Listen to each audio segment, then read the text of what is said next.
नवीन global study में एक बार फिर से आपका बहुत स्वागत है। मैं हूं नवीन कुशवाहा।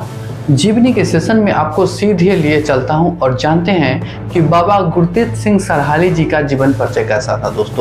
दोस्तों ये वही शख्स हैं जो बहुत सारा व्यापार से धन कमाते हैं और कामागाटा मारून जहाज को 6 महीने के लिए किराए पर लेते हैं और उसमें पंजाब भर के जो नवयुवक हैं उन लोगों को उस पर जहाज पर बैठा करके और कनाडा में शिफ्ट करते हैं, अमेरिका ले जाते हैं दोस्तों अपने खर्चे से, और वहाँ पर जो है स्वतंत्रता सेनानी तैयार करते हैं। ये वही शख्स हैं बाबा गुरदीप सिंह। तो चलिए जानते हैं इनका जीवन परिचय कि इन्होंने जीवन में और कुछ खास क्या किया है। दोस्तों ये हैं बाबा गुरदीप सिंह सरहाली।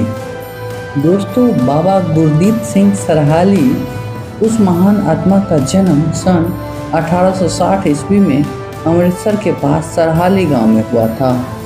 उसी गांव का सरहाली नाम उसके द्वारा उपनाम के रूप में प्रयुक्त किया जाता था। पंजाब के कई घरानों में ऐसी परंपरा आज भी है। उनके पिता हुकुम सिंह सरहल कृषक परिवार से ताल्लुक़ रखते थे। गुरदीप सिंह को औपचारिक शिक्षा प्राप्त करने का मौका ही नहीं मिल पाया। दोस्तों उनके पिता मलाया चले गए थे, बाद में वे भी मलाया गए और अपने अध्यवसाय से उन्होंने आवश्यक सामान्य ज्ञान अर्जित किया। फिर मलाया में उनके द्वारा ठेकेदारी करके खूब धन कमाया गया। 1909 ईस्वी में वे भारत लौटे। तत्कालीन हालात।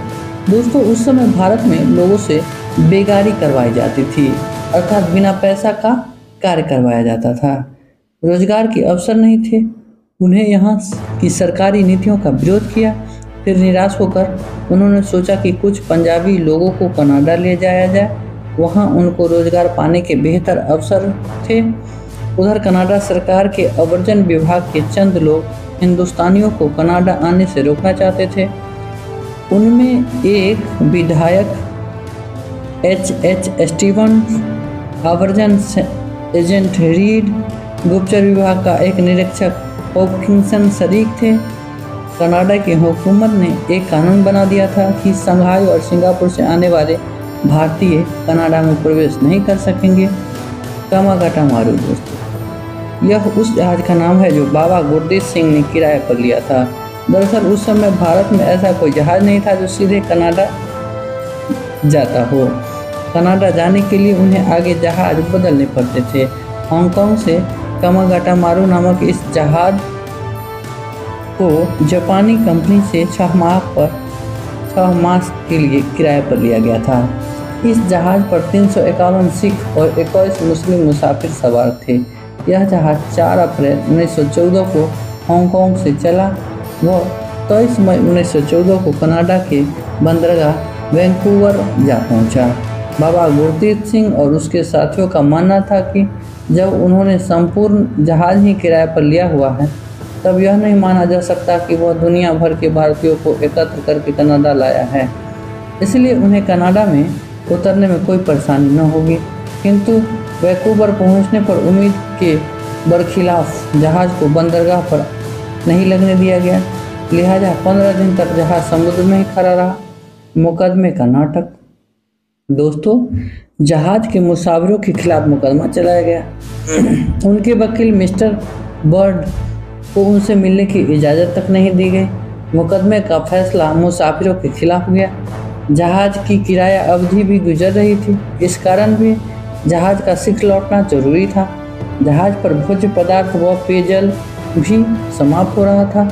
मुसाफिरों को कहा कि वापस लौटने पर उन्हें भोज्य पदार्थ व पेयजल लेने दिया जाए, लेकिन उनकी यह मांग भी अस्वीकार कर दी गई। यह अमानवीय व बर्बरतापूर्ण व्यवहार था। कोलकाता में कत्लेआम। दोस्तों समय गुजर रहा था और कोई भी निर्णय नहीं हो सका था। एक दफ़ा कनाडा हुकूमत ने पुलिस भेजकर जहाज पर अधिकार करने का प्रयास किया। नाराज मुसाफिरों ने पुलिस को जहाज पर चढ़ने तक नहीं दिया। तब युद्धपोत रनवे को हुक्म दिया गया कि वह कामागाटा मारू को चले जाने के लिए मजबूर करें। तब वैंकूवर के भारतीय लोगों ने चेतावनी दी कि यदि युद्धपोत का उपयोग किया गया तो वैंकूवर शहर को आग के हवाले कर देंगे। तब सरकार ने करार किया कि खाद्य पदार्थ पेयजल ले सकता है, उन्हें लेकर कामागाटोरू को वापस लौटने की इजाज़त प्रदान कर दी गई। इससे नाराज होकर गदर पार्टी ने यह तय किया कि पार्टी के अध्यक्ष सोहन सिंह भाकना को तत्काल भारत भेजा जाए। जहाज को 23 जुलाई 1914 को वैंकूवर से प्रस्थान करना था। वह 21 जुलाई को सैन फ्रांसिस्को से चलकर 23 जुलाई को जहाज के रवाना होने से महज 15 मिनट पूर्व अपनी आरक्षित केबिन में पहुंचे। वो थे सोहन सिंह भाकना दोस्तों। पुलिस उनको गिरफ्तार करना चाहती थी। जब कामागाटोरू मारू रुखसत हुआ तब सोहन सिंह भाकना उसमें मौजूद थे और उनकी केबिन में 100 पिस्तौलें और भारी संख्या में गोलियां भी थी। यह जहाज जापान के बंदरगाह योकोहामा पर चंद दिन ठहरा और फिर कोलकाता पहुंचा। कोलकाता पहुंचने पर उसे बजबज बंदरगाह पर भेजा गया। यात्रियों को 15 मिनट में जहाज खाली करने का हुक्म सुनाया गया। मुसाफिरों को उतरते हैं उन पर सैनिकों ने गोलियां अंधाधुंध दाग दी, जिसमें 18 लोगों की मौके पर ही मौत हो गई, कई घायल हो गए। जाहिर है कि कनाडा से ब्रिटिश हुकूमत को सूचना प्राप्त हो चुकी थी कि जहाज पर गदर पार्टी के क्रांतिकारी सवार हैं। गोलियां चलाने के पश्चात पुलिस ने लाठियां भी चलाई। इसके इस उत्पात में अनेक यात्री बचकर निकल भागे। बाबा गुरतेज सिंह को उसके साथ ही बचाकर ले गए। पुलिस ने 60 यात्रियों को गिरफ्तार करके बंद रेलगाड़ियों में पंजाब भेजा, जहां उन्हें लंबी सजा देकर जेलों में डाल दिया गया। फरार दोस्तों बाबा गुरतेज सिंह फरार हो गए। पुलिस उनको तलाशती रही। 7 वर्ष तक वह संपूर्ण देश में भ्रमण करते रहे। पूरे जहाज को किराए पर लेने वाला वह धनी शख्स इतना मजबूर हुआ कि भोजन के लिए भी मोहताज हो गया। फरारी के दौरान बाबा गुरतेज सिंह महात्मा गांधी से भी मिले। गांधी के पास उनके लिए एक ही परामर्श था कि सरकार के समक्ष समर्पण कर दो। आत्मसमर्पण किया दोस्तों। यह परामर्श मानकर बाबा गुरतेज सिंह ने सिखों के एक भारी जुलूस के साथ जाकर पुलिस मुख्यालय पर आत्मसमर्पण कर दिया। यह दिन था 20 फरवरी 1920 का। उन पर कोई अभियोग नहीं चलाया गया। कुछ समय जेल में रखने के पश्चात गांधी जी के संकेत पर 18 फरवरी 1922 को उन्हें आज़ादी प्रदान की गई। 2 वर्ष वह जेल में रहे।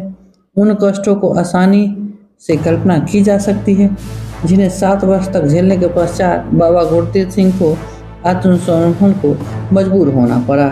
बढ़ी उम्र, अस्वस्थ जिस्म, लगातार पुलिस व गुप्तचरों से बचे रहने का अनवरत चिंता, उन दबावों का सामना करने के बजाय जेल को ही चुनना अधिक उपयुक्त समझा। स्वाधीन भारत में उनकी मृत्यु जुलाई 1954 में हुई थी दोस्तों। ये था बाबा गुरतेज सिंह सरहाली जी का जीवन परिचय। आपको कैसा लगा आप अपने उत्तर कमेंट में दे सकते हैं। अच्छा लगे तो चैनल को लाइक शेयर सब्सक्राइब कर सकते हैं। हमसे जुड़े रहने के लिए आपका बहुत बहुत धन्यवाद। आप अपना बहुत ख्याल रखें। मिलते हैं नेक्स्ट वीडियो में, तब तक के लिए शुक्रिया।